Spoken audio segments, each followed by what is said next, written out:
Ku izina ry'Imana Data na Mwana na Roho Mutagatifu. Amasomo n'inyigisho byo kuwa gatanu w'icyumweru cya 20 mu byumweru bisanzwe by'umwaka wa liturujia B. Umunsi mukuru duhimbazaho Mutagatifu Bartolomayo intumwa. Isomo rya mbere turarisanga mu gitabo cy'ibyahishuriwe Yohana intumwa, umutwe wa 21 kuva ku murongo wa 9 kugeza ku wa 14. Ivanjiri yanditswe na Yohani, umutwe wa mbere kuva ku murongo wa 45 kugeza ku wa 51.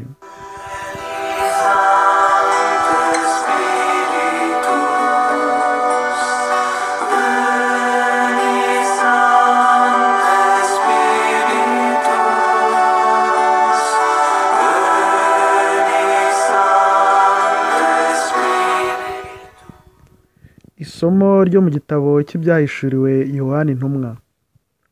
Nuko haza umwe mu bamarayika 7 bari bafite inkongoro ndwi zuzuyemo ibyorezo 7 by'imperuka, maze arambwira ati, ngwino nkwereke umwari, umugeni wa ntama.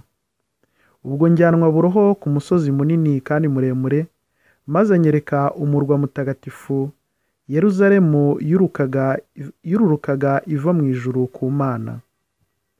Wararabagiranaga wisesuye ikuzo ry'Imana ubwayo, ububengerane bwawo bwari bumeze nk'ibuye ry'agaciro gakomeye, mbese nk'ibuye rya yasipi ibonerana. Ubwo mu murwa wari uzengurutswe n'inkike nini kandi ndende, ukagira amarembo 12, kandi kuri ayo marembo hakaba abamarayika 12 n'amazina yanditseho.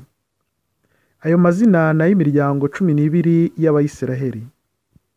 Mu burasirazuba hari amarembo 3, mu majyaruguru amarembo 3, mu majyepfo amarembo 3, no mu burengerazuba amarembo 3.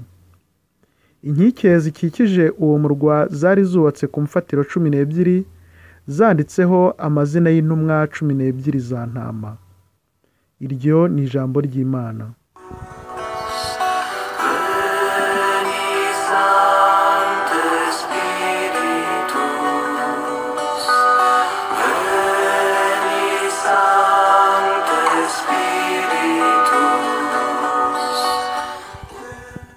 Amagambo iyo mu Ivanjiri ntagatifu uko yanditswe na Yohani. Filipo nawe aza guhura na Nathanael, aramubwira ati, wa wundi wanditswe mu mategeko ya Musa no mu bahanuzi twamubonye, ni Yezu w'i Nazareti mwene Yozefu. Nuko Nathanael aramubwira ati, hari ikintu cyiza cyaturuka i Nazareti? Filipo aramusubiza ati, ngwino wirebere. Yezu abonye Nathanael aje amusanga, aravuga ati, dore umuyisiraheli w'ukuri utarangwaho uburyarya. Nathanael aramubwira ati, unzute? Yezu aramusubiza ati, Filipo ataraguhamagara uri munsi y'igiti cy'umutini nakubonaga. Nathanael aramusubiza ati, Rabi, koko uri umwana w'Imana, uri umwami wa Isiraheli. Yezu aramubwira ati, wemejwe nuko nkubwiye ngo nakubonye uri munsi y'igiti cy'umutini? Uzabona ibitambutse ibyo ngibyo. Arongera aramubwira ati, ndakubwira ukuri koko, muzabona ijuru rikinguye n'abamarayika b'Imana bazamuka kandi bamanuka hejuru y'Umwana w'umuntu. Iyo ni Ivanjiri ntagatifu.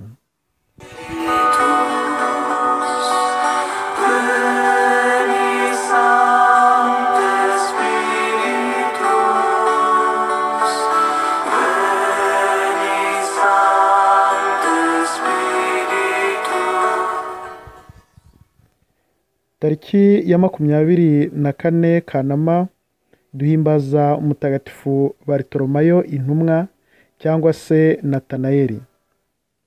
Mu masomo tumaze kumva ajyanye n'uyu munsi mukuru wa Nathanael, twumvise mu isomo ry'ibyahishuriwe Yohana intumwa, mu iyerekwa rya Yohani ibyo yeretswe bishushanya Kiliziya.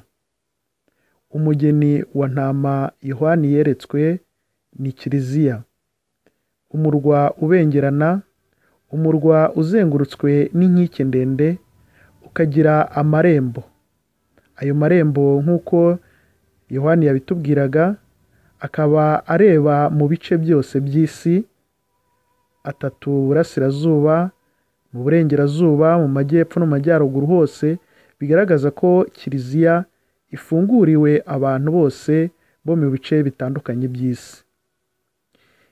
Mu iyerekwa rye kandi yeretswe n'inkike zanditseho amazina 12 y'intumwa za Yezu.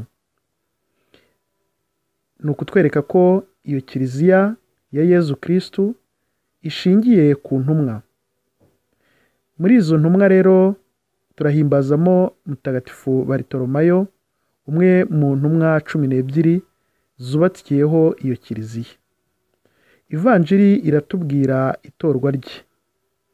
Nathanael cyangwa Bartolomayo batowe na Yezu kugira ngo bamufashe gukingura ijuru, kugira ngo umubano w'ijuru n'isi wongere bawutsure, bahuze abantu n'Imana. Nibyo Yezu yavugaga mu Ivanjiri, avuga ati muzabona ijuru rikinguye, maze abamarayika bagenda kandi bagaruka ku isi, mbese rifunguye, umubano w'isi n'ijuru wongeye kuba mwiza.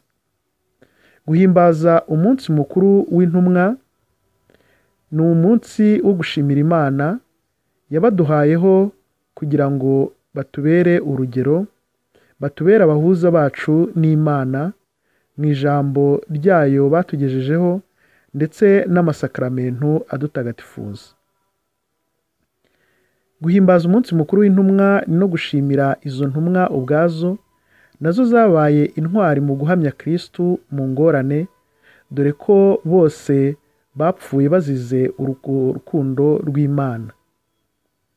Guhimbaza kandi umunsi mukuru w'intumwa ni ugusabira abepiskopi bo basimbura intumwa, kugira ngo nabo batere ikirenge mu bo basimbura, babere Kristu abahamya mu bantu, kandi bakomeze gukingura iryo juru, bakomeze guhuza abantu n'Imana. Tukibuka kandi ko natwe muri batisimu twasezeraniye Kristu kumubera intumwa. Umunsi mukuru wa Bartolomayo intumwa, mwari kumwe na Padiri Janvier, naho ubutaha.